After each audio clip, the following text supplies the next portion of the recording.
எல்லா வயதிலும் 12 வயசுக்கு மேல உள்ள அத்தனை பேருமே பயன்படுத்தலாம். 80 வயசு அவங்க ஆரோக்கியமா இருந்து ஆர்வமா இருந்தா அவங்களும் பயன்படுத்தலாம்.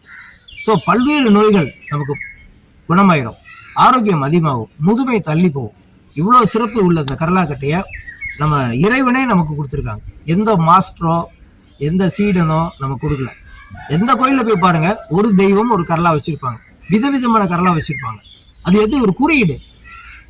என்னை நீ பயன்படுத்துகிறாய், என் கருவியையும் நீ பயன்படுத்து, அதான் குறியீடு. நம்ம கரலாக்கட்டையை விட்டுட்டோம். அந்த பூவு, அந்த காய்கறிகள், பழங்கள் அதை மட்டுமே பயன்படுத்தி இதுதான் இறைவன் கொடுத்தது நினைக்கிறோம். ஒரு அருமையான விஷயத்த இறைவன் கொடுத்துருக்கா நம்ம மறந்துட்டோம்.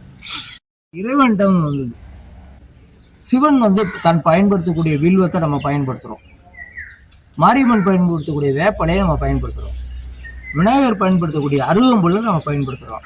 ஆனா அத்தனை இறைவனும் வச்சிருக்க அந்த கரலாக்கட்டைய நம்ம கேர் பண்ணவே இல்லை. ஏன்? அது ஏதோ வச்சிருக்காங்க அப்படின்னு நினைச்சிட்டோம். ஆனா இதுவும் ஒரு கருவி. இறைவன் வந்து யாரு கூட சண்டை போடுறதுக்காக இல்லை, நம்ம வந்து சண்டை போடுறோம். யாரு கூட? நம்ம நோய்களோட. நம்ம ஆரோக்கியத்தை மேம்படுத்துறதுக்கு நம்ம நோய்களோட சண்டை போடுறது தான் இந்த கரலாக்கட்டை பயிற்சி. இப்போ அதை வெளிக்கொணர்ந்து நிறைய ஆசான்கள் மக்கள் கொடுக்குறாங்க. அதன் அடிப்படையில் நானும் எனக்கு தெரிஞ்ச ஒரு நண்பர் எனக்கு ஒரு டீச்சராக இருந்து எனக்கு இதை ஸ்டார்ட் பண்ணி விட்டாரு. நானும் அதை தொடர்ந்து பயிற்சி செஞ்சு இன்னைக்கு ஒரு 25 பேருக்கு நான் எனக்கு தெரிஞ்சதை ஷேர் பண்ணி சொல்லித்தரேன்.